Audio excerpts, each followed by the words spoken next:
যে প্রজনন প্রক্রিয়ায় ডিম্বাণুটি নিষেক ছাড়াই ভ্রূণ সৃষ্টি করে এবং ডিম্বক স্বাভাবিক বীজে পরিণত হয় তাকে পার্থেনোজেনেসিস বা অপুংজনি বলে।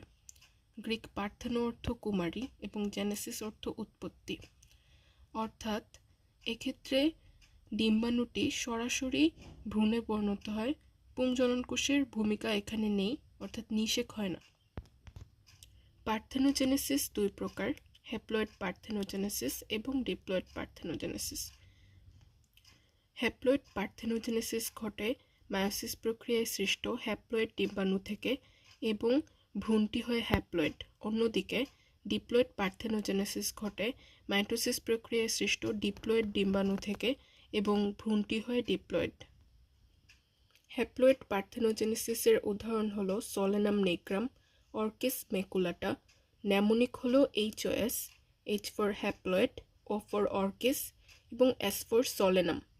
অন্যদিকে ডিপ্লয়েড পার্থেনোজেনেসিসের উদাহরণ হল পার্থেনিয়াম আর্জেন্টেটাম, টেরাক্সিকাম অ্যালবিডাম। ন্যামোনিক হল TPT, D for diploid, P for parthenium এবং T ফর টেরাক্সিকাম।